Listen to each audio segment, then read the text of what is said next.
It's time for a death battle! What's up everybody, Muffwood here with another video. Death Battle has dropped days ago.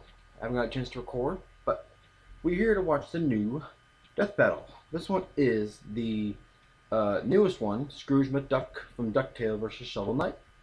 Never got into the Shovel Knight games. I never played them, so I really don't know what to say about them. But I like Scrooge McDuck. I'm a little biased on Scrooge McDuck.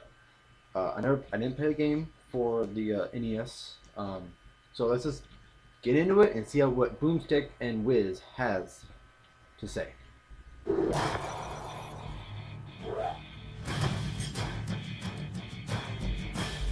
Some people adventure for wealth. For others, the wealth is in the adventure. Either way, you'll be successful if you can bounce off your enemies' heads. Like Scrooge McDuck, the wealthiest waterfowl to ever live. And Shovel Knight, a shining example of the code of chivalry. He's Wiz and I'm Boomstick. And it's our job to analyze their weapons, armor, so and does the same skills thing to find out who as would Scrooge. win a death battle. Of course. In 1867, Scrooge McDuck was born to a poor family in Glasgow, Scotland. He grew up a relatively normal duckling until his 10th birthday. Scrooge's father took him to see the remains of the old McDuck clan castle. See, their family wasn't always super poor, and Scrooge was inspired by the sight of their former glory. So the next day, he got a job and earned his first money ever. A dime. Problem was, it was an American dime, and Scrooge was in Scotland. Naturally feeling pretty cheated, Scrooge swore he'd build his fortune by being, I quote, tougher than the toughies and sharper than the sharpies. So he hopped over to America to start his quest for wealth. And judging by his money vault today, where he literally swims in gold, I'd say he did a pretty effing good job.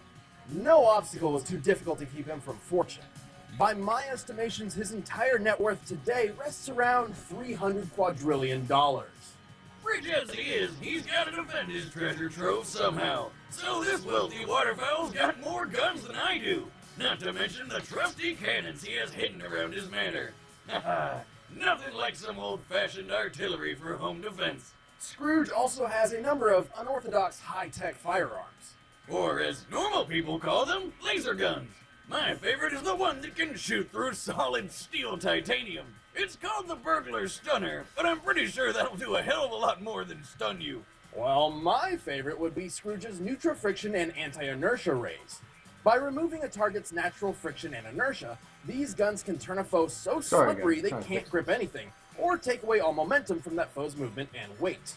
Without friction, a person will slide miles upon miles with no hope of stopping themselves. Without inertia, a cannonball will have even less impact than falling leaves, though it is important to note that these guns do not affect personal gravity. There we go. Yeah, science and stuff. Though if I were him, I'd prefer the feel of one of his rifles or swords. Or his signature sidearm, his trusty cane. What's so special about a dusty old cane, you ask? Well, just look at the old quack go. Not every duck can turn their cane into both a club and a pogo stick. Even when he's unarmed, Scrooge's thirst for wealth has pushed his body past many preconceived limits. He possesses incredible strength, speed, and durability. Not to mention, the dude's got some serious huevos. One time when he was stuck in the savannah, he walked right up to a lion, beat it in a roaring match, and then just rode it all the way to town. He's also a surprisingly skilled marksman. Like some sort of gun-toting Mr. Miyagi, he can shoot flies out of the air with perfect precision. And he's no slouch with a blade. Apparently, Buffalo Bill taught him how to knife fight in, Indian style. And now's a great time to remind you that Scrooge is pretty old. It was a different time. Racism aside, it takes a lot to put this mighty mallard down. He survived the Titanic sinking, being frozen solid in the Yukon, fighting hordes of wild animals, and taking a cannon shot to the face before being dragged through a minefield. He's even survived a trip to the literal center of the Earth, which, if you've forgotten, is pretty much super lava. That's putting it mildly. The Earth's core is estimated to be well over 9,000 degrees Fahrenheit. More than hot enough to cook your goose. He's outrun a cheetah, which can reach 75 miles per hour. He's stopped a charging water buffalo, which can weigh up to 2,600 pounds. And did you ever hear that legend where George Washington threw a silver dollar across the Potomac River? Well, Scrooge can do that too. And he even caught the coin on the other side. Because Scrooge isn't gonna waste a single dollar.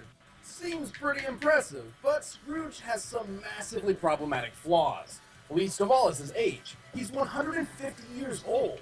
That won't do him any favors in a fight. And why can't he fly? I mean, he's a duck with his own private plane, and he has human teeth, and he really should just hire a poultry scientist at Disney. Oh, I'll send my resume. Well, more importantly would be his overpowering greed. He can often lose sight of his goals or explode into an uncontrollable rage if someone threatens his wealth. He is pretty selfish and has a one-track mind. I don't know if the uncontrollable rage part, though, is such a bad thing. Certainly not in some situations. Like the time Soapy Slick tried to rip Scrooge off, steal his property, and humiliate him by chaining him to a steamboat and making fun of his letters from home, including one informing Scrooge of his mother's passing. That's more than enough to piss Scrooge off. So much that he literally tore the entire boat apart with his bare hands. Or wings. Holy damn, that's some real foul strength. Just goes to show that nothing can stand between Scrooge and his wealth. I don't know which was wilder in those days, the wolves or me.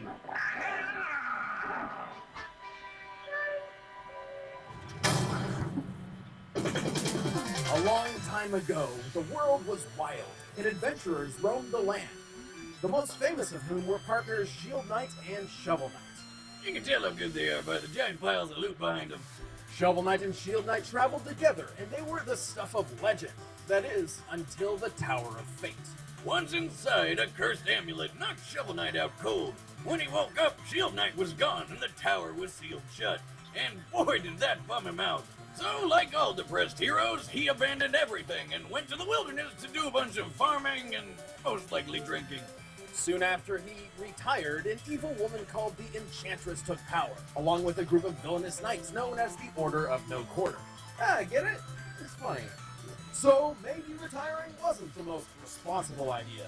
Man's gotta mourn, Wiz. Man's gotta mourn. You mean like when you took a week off to mourn after your divorce? Because I'm pretty sure all you did was get drunk and shoot fireworks at my house. Ah, yeah. Man, that was a real good mourn. Well, anyway, Shovel Knight's break didn't last long. After the Enchantress and her knights took hold of the land, the Tower of Fate unsealed. Knowing it was his only chance to find out what happened to Shield Knight, he dug back into action. And with him, he took his mightiest weapon, a shovel. Don't sell it short. It's not just any shovel, it's a shovel blade.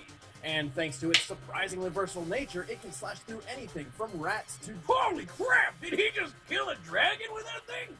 Yes, he did. That reminds me of the time I made my own weapon out of a yard tool.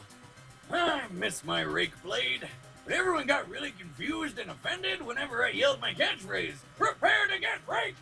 So I stopped using it. Oh, probably smart.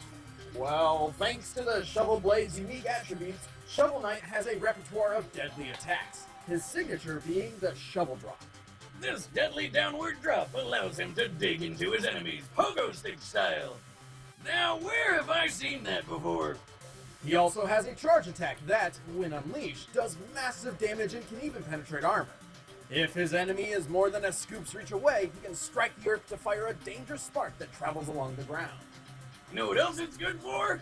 Digging up all of that sweet, sweet treasure. But the Shovel Blade is far from his only weapon. Throughout his journey, Shovel Knight has acquired many magical relics, which are quite handy in battle, though they do require access to a limited supply of magic to use. He can set stuff on fire with a flare wand, or punch through compact dirt with a dust knuckles. He can also take the wind out of his enemies with the throwing anchor, or fly a short distance with the propeller dagger. If Shovel Knight needs to kill bad guys in those hard-to-reach spaces, he has his trusty Chaos Orb, which acts like a bouncy ball of doom.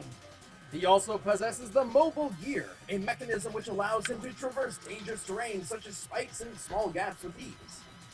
Mobile gear.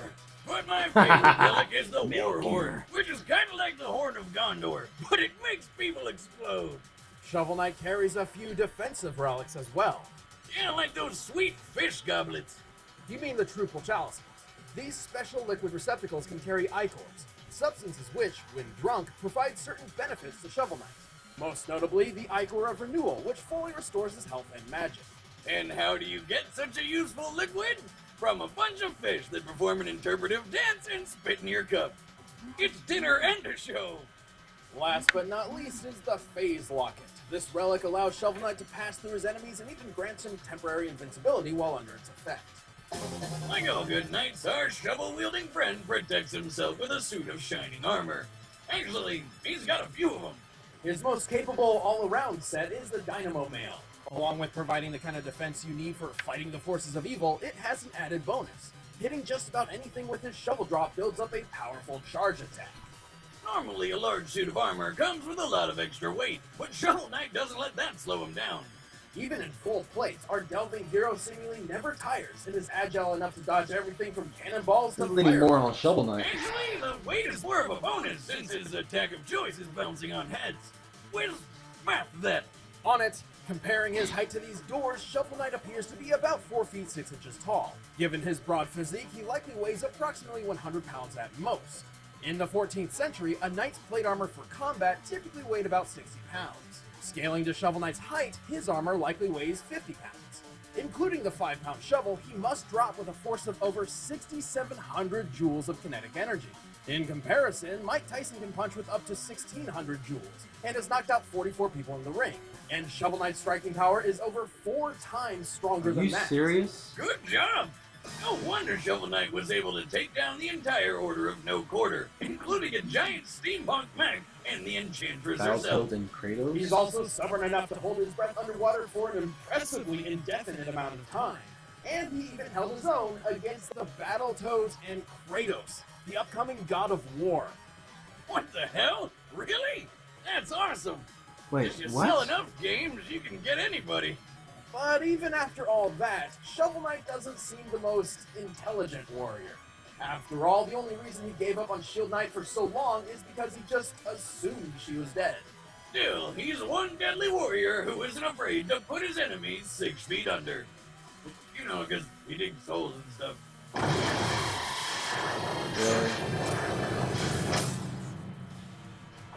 Alright, the combatants are set. Let's end this debate once and for all.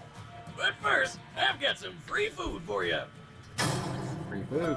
Pay attention. Now, I'm a man who likes a good home-cooked meal, but going out to buy or hunt my own food is a hassle. If only there was some way food could be brought straight to me.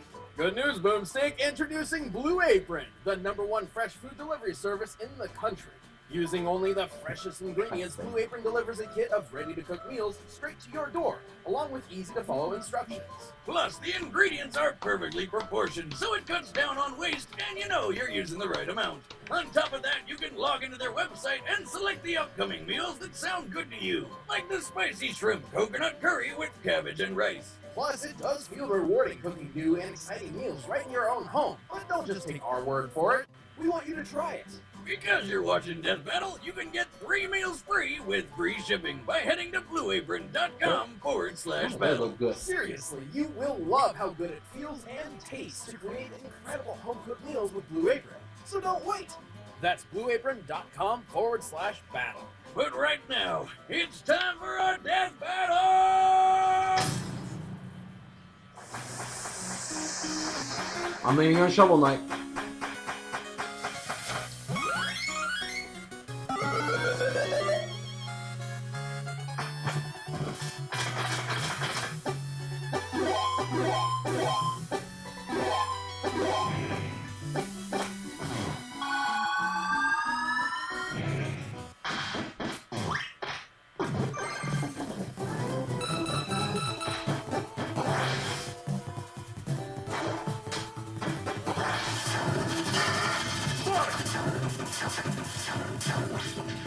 Oh.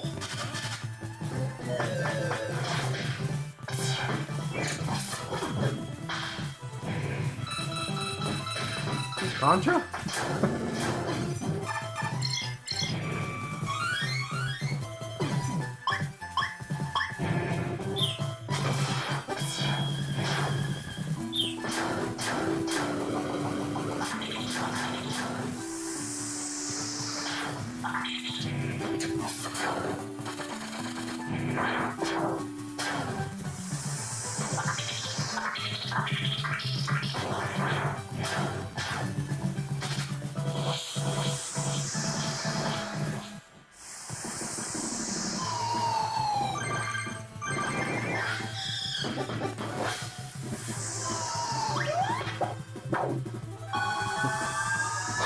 God.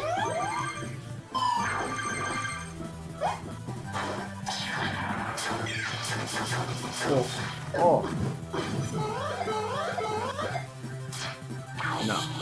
Like, let me show you how it's really done. Yeah. Ooh.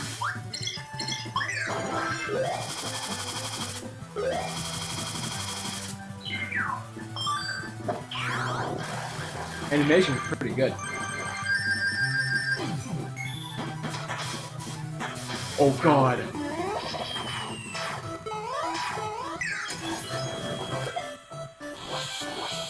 Oh. KO! Damn, that's cold! With his own weapon! Shovel Knight might have been able to uphold the code of chivalry, but he could not hold up to Scrooge's wealth of experience and superior strength. Aside from the extra 100+ years of experience he's got over Shovel Knight, Scrooge's feats blew him out of the water. For example, there's no way that Shovel could have put him down very quickly when he's powered through a minefield like it's nothing. And remember how he threw a coin across the Potomac River and rode across fast enough to catch Here's it? the math. Well, we know the average width of the river is 1,300 feet, and he threw the coin at an angle of 20 degrees. After some quick calculations, this means he must have thrown the coin, boarded his boat, rowed across the entire river, and exited the boat to catch the coin in less than 5.4 seconds. This means he must have been rowing the boat at speeds well over 164 miles per hour. Wow. Jesus, how fast are his arms moving there? To make all of that work, at least 14,400 rotations per minute. That's ducking awesome! He is strong enough to rip apart a Ducking. steamboat after all.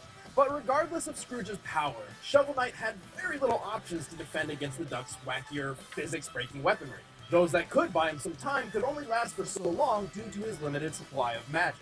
Plus, Scrooge has fought knights and magicians before, while Shovel Knight never fought anyone quite like Scrooge McDuck. Looks like Shovel Knight dug his own grave. The winner is Scrooge McDuck. Cool. Next time on Death Battle. Venom?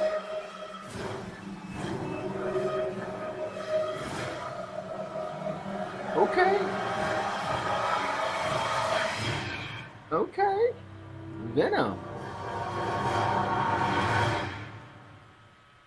Hey guys, I'm Chad. I'm Ben. I play Wiz, and next time we've got Venom from Marvel. So who's he going to be fighting? You can stick to our social media. We'll be announcing it very shortly. And you could have watched this death battle early and all our videos early, plus like merch discounts and a bunch of great stuff by becoming a first member. It's free to try, so click the link in the description below. Sign up today. Thanks for watching, guys. Yeah. Well, there it is. Whoop, hold on.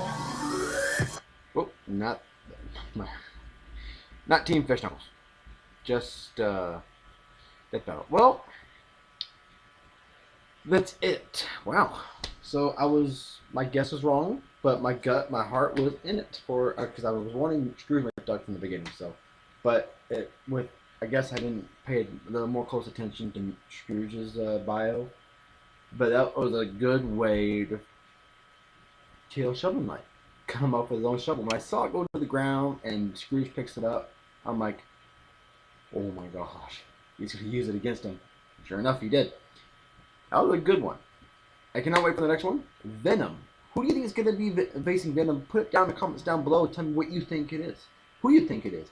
My guess is like still stay with Marvel. I think it's Carnage, but they're probably going to stay outside of Marvel. So maybe Marvel versus DC. I have no clue. I'd be like, I didn't know Scrooge McDuck was going to be in Shovel Knight. But after watching what Shovel Knight does, it's somewhat similar to him. So anyway, okay, so again, thank you all for coming to watch me react to this. I hope you enjoy my reaction. Make sure to head over to Screw Attack's channel, give them some support.